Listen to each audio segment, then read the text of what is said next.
बाद बड़ी कार्यवाही। यूके पीएससी पेपर लीक मामले में 9 के खिलाफ मुकदमा दर्ज। सीएम बोले प्रदेश के युवाओं के साथ नहीं होने देंगे अन्याय।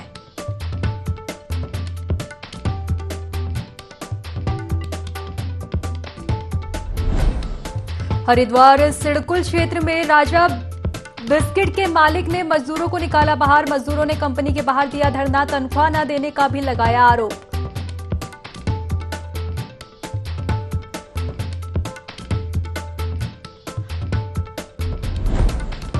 जोशीमठ के उच्च हिमालय क्षेत्र में फिर हुई बर्फबारी। पर्यटकों के खिले चेहरे। देश के कोने कोने से ट्रैकिंग करने आ रहे पर्यटक।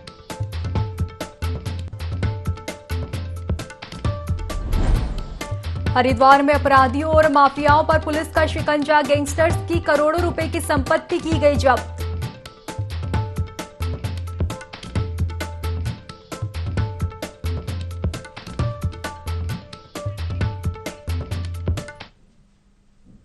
नमस्कार, बहुत बहुत स्वागत है आपका देवभूमि लाइव में और मैं हूं आपके साथ खुशी व्यास। बड़ी खबर आपको देहरादून से बता दें, जहां सीएम धामी के निर्देश के बाद बड़ी कार्यवाही देखने को मिली है। जी हां, आपको बता दें कि यूके पीएससी पेपर लीक मामले में अब 9 लोगों के खिलाफ मुकदमा दर्ज किया गया है। बता दें कि भर्तियों में गड़बड़ी करने वालों को बख्शा नहीं जाएगा, ऐसा सीएम धामी ने कहा है। इसी के साथ उन्होंने कहा कि जल्द ही देश का सबसे कड़ा नकल विरोधी कानून जो है वो भी लाया जाएगा और युवाओं के साथ कोई भी अन्याय नहीं होने देंगे। तो सीएम धामी के निर्देश के बाद बड़ी कार्यवाही जो है वो देखी गई है। बता दें कि यूके पीएससी पेपर लीक का जो मामला था उसमें 9 लोगों के खिलाफ मुकदमा दर्ज किया गया है और इसी के चलते सीएम धामी का बयान भी सामने आया। उन्होंने कहा कि भर्तियों में गड़बड़ी करने वालों को बख्शा नहीं जाएगा। जल्द ही देश का सबसे कड़ा नकल विरोधी कानून भी लाया जाएगा और युवाओं के साथ किसी भी तरह का अन्याय नहीं होने देंगे।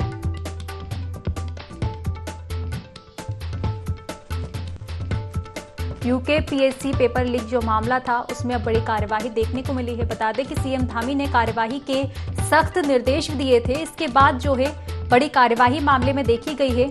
9 लोगों के खिलाफ मुकदमा दर्ज किया गया है और इसी के चलते सीएम धामी का बयान भी सामने आया। उन्होंने कहा कि भर्तियों में गड़बड़ी करने वालों को बख्शा नहीं जाएगा। इसके साथ ही जल्द ही देश का सबसे कड़ा नकल विरोधी कानून भी लाया जाएगा और युवाओं के साथ अन्याय नहीं होगा।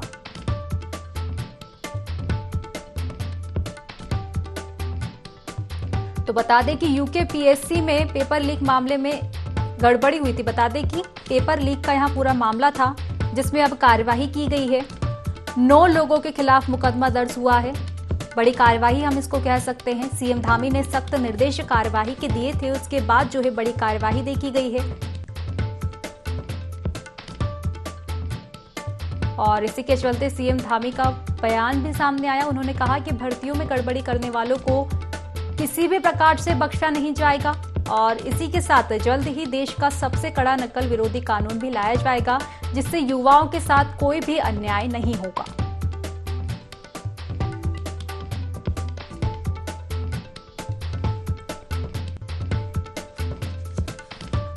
तो यूके पीएससी के जो पेपर है उनमें गड़बड़ी का मामला सामने आया था। पेपर लीक का यहाँ पूरा मामला था जिसके बाद सीएम धामी ने कार्यवाही के सख्त निर्देश दिए थे। सभी अधिकारियों को निर्देशित किया गया था कि कड़ी से कड़ी कार्यवाही इस मामले में की जाए और इसके बाद कार्यवाही भी देखी गई है। बता दें कि 9 लोगों के खिलाफ मामला अब इस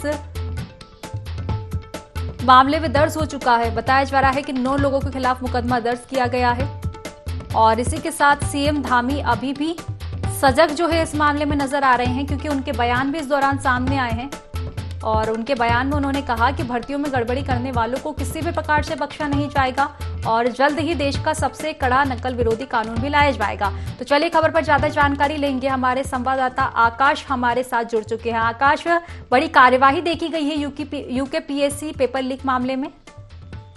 देखिए, बिल्कुल जिस तरीके से ये मामला सामने जब आया था कि पटवारी की जो भर्ती परीक्षा हुई थी उसमें एक तरीके से गड़बड़ियां सामने आई थी और उसके बाद से ये लगातार सरकार काफी गंभीरता के साथ पूरे मामले को देखा और उसके बाद कह सकते हैं कि कड़ा एक्शन जो है तमाम जो भर्ती प्रक्रिया है उस पर एक तरीके से लिया गया है और यही वजह है कि सरकार की तरफ से खुद मुख्यमंत्री ने एक तरीके से एसआईटी को गठन किया था और ये कहा गया था कि एसआईटी उस पूरे मामले की जांच करे और मामले की जांच करने के बाद ये पाया गया कि कई लोगों को जो है इसमें दोषी पाए गए थे, जिसमें तकरीबन 9 लोगों के ऊपर नामजद मुकदमे के तहत जो है कार्रवाई की गई है। और महत्वपूर्ण बात यह है कि मुख्यमंत्री ने सीधे तौर पर बात का भी जिक्र किया है कि कोई भी जो दोषी है वो बख्शा नहीं जाएगा, सबके खिलाफ जो है कड़ी से कड़ी कार्रवाई की जाएगी। साथ ही साथ जिस तरीके की गड़बड़ियां पिछले कई दिनों से भर्ती प्रक्रिया में सामने आई थी, उसको लेकर भी मुख्यमंत्री ने युवाओं को भरोसा दिलाया है कि युवाओं के साथ अन्याय। तो कहीं ना कहीं सीएम धामी भी अभी भी सजग इस मामले में दिखाई दे रहे हैं, क्योंकि उनका बयान भी इस दौरान सामने आया है। उन्होंने कहा कि किसी भी प्रकार से बख्शा नहीं जाएगा, जो भी भर्तियों में गड़बड़ी करेंगे। तो कहीं ना कहीं अब अपराधियों के अपराध जो करने की प्रक्रिया है उन पर लगाम लगती हुई दिखाई देगी। देखिए, लगाम लगती हुई दिखाई भी देगी। और महत्वपूर्ण बात यह है कि सरकार अब जल्द ही, अगर हम बात करें तो जल्द ही एक नकल विरोधी कानून भी लेकर आने वाली है, जिसमें खुद मुख्यमंत्री ने भी कहा है कि सरकार एक कड़ा कानून लेकर आएगी, जो देश में जो है सबसे पहला ऐसा कानून होगा जो नकल रोकने के लिए जो है कारगर साबित होगा, जिसमें यह तय किया जाएगा कि चाहे जो इसमें संलिप्त पाए जाएंगे, दोषी होंगे, उनके खिलाफ कड़ी से कड़ी सजा का जो है प्रावधान किया जाएगा। लेकिन जो बच्चे या युवा नकल में जो है पाए जाते तो उनके ऊपर भी कड़ा एक्शन जो है दिया जाएगा, जिसमें कि आने वाले समय में उन्हें भर्ती परीक्षा में जो है। आकाश, देखा जाए तो निश्चित तौर पर नकल विरोधी जो कानून आएगा उसका असर देखने को साफ तौर पर मिलेगा। बहुत बहुत शुक्रिया तमाम जानकारी साझा करने के लिए आकाश। परीक्षाओं में गड़बड़ी को लेकर, हमारे बेटे बेटियों के भविष्य को लेकर हमारी पहले दिन से ही इसमें हमारा मंशा, हमारा कार्य सभी स्पष्ट है कि कोई भी गड़बड़ी किसी भी परीक्षा में पाई जाएगी। और जो पुराना ये कैंसर लगा हुआ है, ये नासूर बना हुआ है, जब तक इसकी पूरी सफाई नहीं हो जाती तब तक हमने कहा है कि हम इस पर लगातार कार्रवाई करेंगे। और पिछले दिनों इसी क्रम में जेईई और एई की जो भर्ती परीक्षा आयोजित हुई थी, उस पर भी जो है कुछ शिकायतें मिली और हमने प्रारंभिक उसमें जांच करवाई। प्रारंभिक जांच में और इसमें गड़बड़ियों की पुष्टि हुई है और हमने कहा है कि इस पर जो पहले से हमारा स्टैंड है, सख्त कार्रवाई हो, इस पर भी सख्त कार्रवाई होगी और जो भी दोषी हैं वो किसी कीमत पर बख्शे नहीं।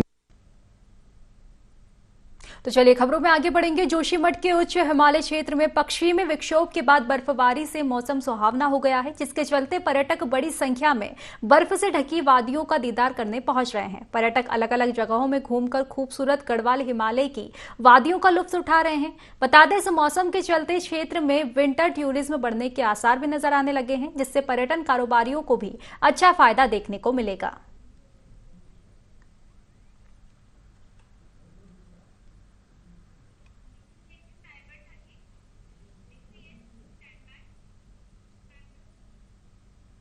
उत्तराखंड में साइबर ठगी रुकने का नाम नहीं ले रही है। ताजा मामला कर्णप्रयाग थाना क्षेत्र का है, जहां एक महिला के एटीएम को बदलकर 61,000 रुपए की ठगी की गई।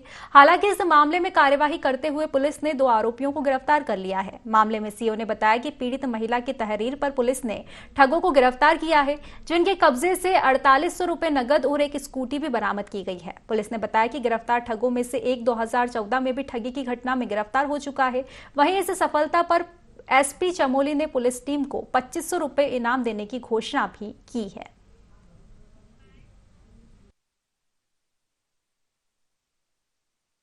एक महिला आती है, उसके द्वारा बताया जाता है कि 1 तारीख को उसके साथ एक घटना घटित होती है।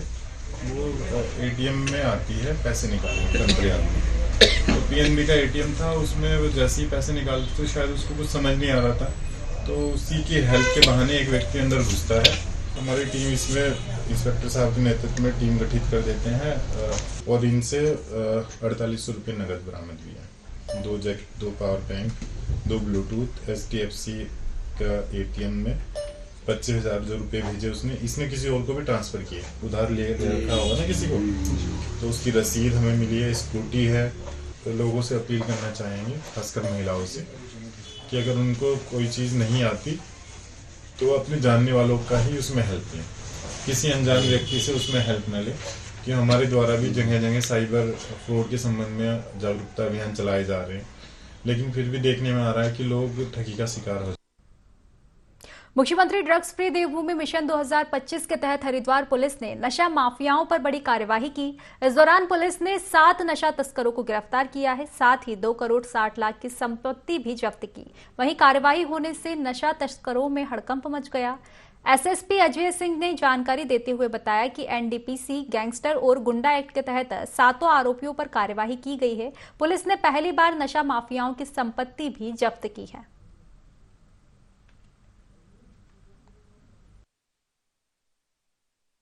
नशे के विरुद्ध जो हमारा ड्रग फ्री देवभूमि अभियान है 2025, उसके तहत जो ऐसे नशा तस्कर जो लगातार नशे में लिप्त थे और अवैध संपत्ति अर्जित कर रहे थे, उन पे कार्रवाई करते हुए हमने 7 ऐसे नशा तस्करों को चिन्हित किया, माफियाओं को जो लगातार निरंतर इसमें लिप्त थे, और उनकी 2,60,00,000 की चल और चल संपत्ति को इसमें जो है निरुद्ध करते हुए रिपोर्ट हमने सक्षम अथॉरिटी दिल्ली को प्रेषित कर दी है।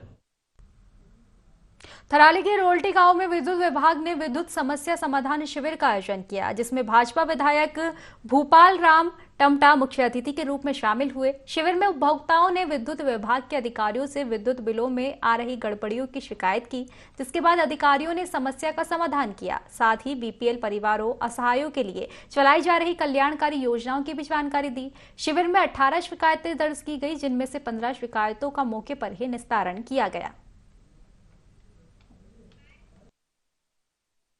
अपने यशस्वी मुख्यमंत्री जी का धन्यवाद करूंगा।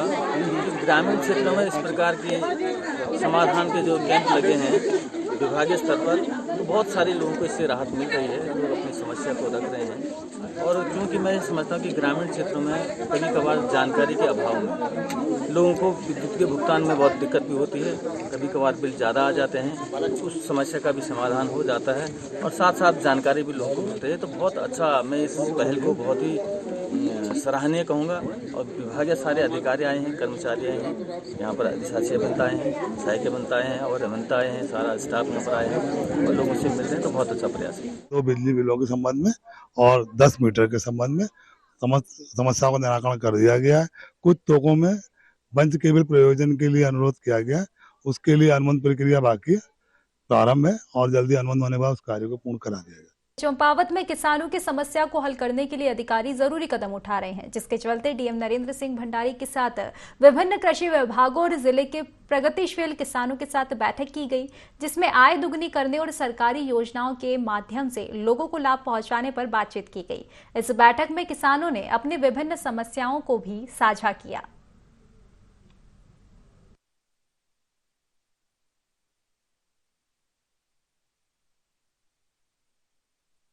पहली बैठक जिलाधिकारी महोदय के द्वारा रखी गई है, बहुत अच्छी बात है। तमाम किसानों को विभाग के द्वारा तमाम जानकारी मिली है और 2 महीने बाद जो दूसरी बैठक रखने वाले हैं, इसमें कुछ मुद्दे हमारे जो हैं हम उनको प्रमुखता से रखेंगे। मुझे लगता है कि हमारा साथ विभाग की लोग जरूर देंगे। एग्रीकल्चर एंड लाइट डिपार्टमेंट है, हॉर्टिकल्चर है, सिंचाई है, फॉरेस्ट है, रूरल डेवलपमेंट है, दुग्ध संघ है, हमारा मत्स्य है, मौन पालन, सभी चीज़ों पे चर्चा हुई और इसमें डिपार्टमेंट्स और किसानों के बीच में सामंजस्य बनाना और जो हमारी स्कीम्स हैं वो कैसे बेटर हो सकें। जैसे अगर पॉली हाउस लगते हैं तो उनकी ट्रेनिंग सभी की, मतलब एक शेड्यूल बना के ट्रेनिंग कराना। बहुत जगह कृषि होती थी लेकिन सिंचाई कम होने की वजह से बारिश में जो परिवर्तन हो रहा है छोड़ दी गई है, तो सिंचाई का ड्राफ्ट प्लान बनाना जनपद का, जिससे ये जो मॉडल चंपावत है, तो मॉडल चंपावत एग्रीकल्चर, क्योंकि हमारी आधी जनसंख्या लगभग आधी से भी ज़्यादा एग्रीकल्चर में रहती है, उस पर निर्भर रहती है। पर्यटन मंत्री सतपाल महाराज ने पौड़ी गढ़वाल के बिलखेत में पैराग्लाइडिंग का शुभारंभ किया। इस दौरान पर्यटन मंत्री खुद भी पैराग्लाइडिंग का लुत्फ उठाते हुए नजर आए। वहीं सतपाल महाराज ने कहा कि पैराग्लाइडिंग से स्थानीय लोगों को रोजगार के अवसर भी मिलेंगे।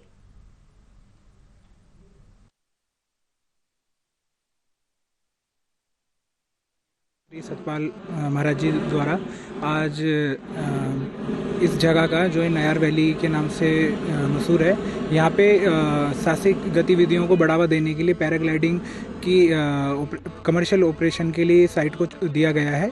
और आज हमारी कंपनी द्वारा फ्लाइंग सफारी इंडिया द्वारा यहाँ हॉट एयर बैलून का भी संचालन किया गया है, जिसमें महाराज जी द्वारा आज हरी झंडी दिखाई गई है। और यहाँ पर ये इसका विकास होने से जो हमारा टूरिस्ट है जो लंसडाउन आता है उसके पास कोई एक्टिविटी नहीं होती है, वो आगे सतपुली आकर के इस क्षेत्र में आकर के और यहाँ जो एक्टिविटी हो रही है, हमारी फ्लाइंग एक्टिविटी हो रही है, उसमें पार्टिसिपेट कर सकता है। तो ये बहुत ज़रूरी है कि एडवेंचर टूरिज्म में हम आगे बढ़ें और जिस प्रकार से हिमाचल के अंदर बीर बिलिंग है, इस प्रकार की साइट्स को यहाँ डेवलप करें, जैसे कि पैराग्लाइडर्स हों, आपके ये एयरशिप के बलूनिंग वाले हों, ये सब यहाँ आकर के अपने अपने विधियों को संपन्न।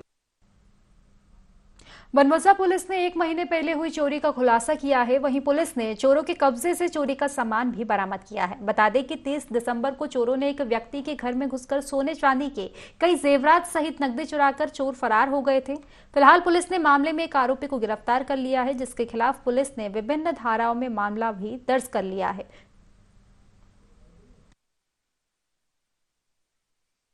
ज्वेलरी और नकदी चोरी हुई थी। इस संबंध में थाना बनमौसा में FIR पंजीकृत करके और इसके खोजबीन के लिए टीमें लगाई गई थी। उसमें सर्विलांस टीम भी थी, मैनुअली भी टीम काम कर रही थी। एक व्यक्ति जो उसी गाँव का रहने वाला था, आशीष, तो वो संदिग्ध और प्रतीत हुआ और उससे पूछताछ की गई तो उसके द्वारा स्वीकार किया गया था कि उसके द्वारा ये चोरी की गई थी। और जो आशीष व्यक्ति हमने जिसको गिरफ्तार किया था, तो उसके पास ही जो उसने ज्वेलरी चुराई थी वो ज्वेलरी भी बरामद हुई है। गिरफ्तार करके अग्रिम कार्रवाई के लिए न्यायालय पेश किया। देहरादून में मेडिकल और जिला अस्पताल कोरोनेशन को आखिरकार कई महीने बाद यूरोलॉजिस्ट मिल ही गया। बता दें, दून मेडिकल कॉलेज अस्पताल और जिला अस्पताल में पिछले कई महीने से अल्ट्रासाउंड नहीं हो पा रहा था, जिससे अस्पताल में आने वाले मरीजों को दिक्कतों का सामना करना पड़ रहा था। लेकिन अब इसकी सुविधा मिल जाने से मरीजों को बाहर से अल्ट्रासाउंड नहीं करना पड़ेगा। देहरादून के पूर्व CMO मनोज उप्रेती ने अल्ट्रासाउंड का चार्ज संभाला है, जिसमें कि वो 3 दिन दून मेडिकल कॉलेज अस्पताल में तो 3 दिन जिला अस्पताल कोरोनेशन में बैठेंगे।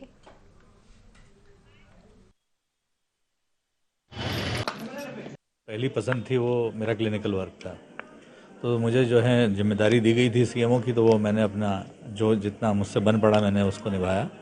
अब एक लंबा अरसा हो गया था जब मुझे ऐसा लगा कि मुझे अपने लिए और थोड़ा समय चाहिए और अपने काम के लिए भी समय चाहिए, तो मैंने जो है रिक्वेस्ट करी थी अपने अधिकारियों से कि मुझे जो है एक नई जिम्मेदारी जो है रेडियोलॉजिस्ट की वापस दे दी जाए। तो मैंने वो लिया है और साथ ही साथ मुझे चांस की बात थी कि जिला अस्पताल के साथ साथ दून अस्पताल में भी काम करने का मौका दिया गया है, तो बड़ा अच्छा रहेगा। तो मैं जो है लोगों को यहाँ पे भी सेवाएं दे दूंगा और वहाँ पर भी दे दूंगा। हल्द्वानी में नगर निगम और जिला विकास प्राधिकरण ने बनभूलपुरा के लाइन नंबर 8 और 12 में JCB चलाकर 2 अवैध बिल्डिंग ध्वस्त कर दी। बता दें, बीते दिनों कुमाऊं कमिश्नर दीपक रावत ने यहां छापामार कार्यवाही की थी, जिसके बाद अवैध निर्माण को ध्वस्त करने के निर्देश दिए थे। जहां सरकारी कार्यवाही के दौरान स्थानीय लोगों ने सरकारी कार्य में बाधा डाली, साथ ही अधिकारियों और कर्मचारियों के साथ अभद्रता भी की, जिसके बाद पुलिस ने 5 नामजद और 200 अज्ञात लोगों के खिलाफ मुकदमा दर्ज कर लिया।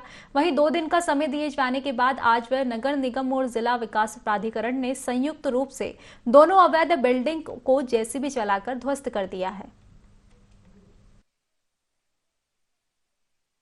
में अवैध अतिक्रमण को हटाने के लिए जिला प्रशासन और नगर निगम की टीम आई है।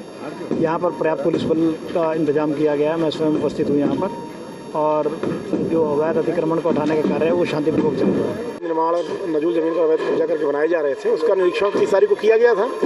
निरीक्षण के दौरान ही जो इस प्रकार अराजकता भद्रता की गई, राजकीय कार्यवाही उत्पन्न की गई, यह बात उचित नहीं थी। जमीन भी अवैध है, निर्माण भी अवैध है, उसके बाद ही अराजकता ठीक बात नहीं थी। और ये बार बार शिकायतें आ रही थी कि इस क्षेत्र में लगातार अवैध निर्माण, अवैध कब्जे हो रहे हैं, उसके कार्रवाई नहीं हो रही है। इसी क्रम में 30 तारीख को भी कार्रवाई हुई, 31 को भी है और आज भी की जा रही है। इनको पूर्व में सूचित कर दिया गया, नोटिस दे दिया गया था। इन्होंने 2 दिन का समय मांगा, तो वो समय अवधि पूरी हो गई थी। प्रशासन के आदेश पर जिला विकास प्राधिकरण, नगर निगम, पुलिस और प्रशासन की संयुक्त टीम आज दोनों अवैध निर्माणों को ध्वस्त करने का काम चल रहा है। लाइन नंबर 8 और लाइन नंबर 12 में अभी 3-4 दिन पूर्व इसमें जो नजूल लैंड पर निर्माण हो रहा था उसको रोकने के लिए कार्रवाई की गई थी। उस दिन इन लोगों के द्वारा लिखित आश्वासन दिया गया था कि 2 दिन में इस निर्माण को हटा लिया जाएगा, जो भी अवैध निर्माण है। और चूंकि इनके द्वारा अवैध निर्माण नहीं हटाया गया था, इसलिए आज नगर निगम, पुलिस और प्रशासन की संयुक्त कार्रवाई में जो अवैध निर्माण है उसको ध्वस्त किया जा रहा है। आमजन बजट को लेकर उत्तराखंड के CM पुष्कर सिंह धामी ने प्रेस कॉन्फ्रेंस की और विस्तार से जानकारी दी। आइए आपको सुनवाते हैं बजट पर CM धामी की प्रेस कॉन्फ्रेंस। बजट पर चूंकि वैसे तो पहले ही कल आप सभी लोग जो हमारी तरफ से एक बजट पर प्रतिक्रिया जानी थी, लेकिन आज संक्षेप रूप में फिर भी चूंकि कुछ उत्तराखंड से संबंधित और जो देश के बजट में प्रमुख रूप से जिन चीज़ों को लिया गया है उनकी चर्चा करने के लिए आप सबके समक्ष आप सबको आज यहाँ पर संवाद और मैं कहूँ कि एक मिलन भी है, बहुत दिनों से मिलन भी नहीं हो पाया। और इसके साथ साथ यह भी हमने तय किया था कि आज चंद्रशेखर जी आज ये तय किया हम लोगों ने कि पिछले दिनों एक मिलेट का भोज यहाँ पर रखा गया था कृषि मंत्रालय के द्वारा। उस दिन आप लोगों की संख्या पूरी नहीं हो पाई थी और हमने तय किया कि आज एक पंथ दो काज, ये दोनों एक साथ हो जाएं और आप लोग आए, आपका स्वागत है। ये बजट कई मायनों में एक मजबूत भारत की नींव रखने वाला बजट है और अमृतकाल का बजट है। इस बजट में इस स्वर्णिम काल में, जिसको अमृतकाल हम कह रहे हैं, ये भारत का स्वर्णिम काल भी है। इस स्वर्णिम काल में भारत की गति क्या होगी, भारत की दिशा क्या होगी, भारत दुनिया का कैसे नेतृत्व करेगा, उसकी एक छाप दिखाई पड़ती है। जहां 2014 में तो फिलहाल की खास खबरों में बस इतना ही। आप बने रहिए ING 24 के साथ। नमस्कार।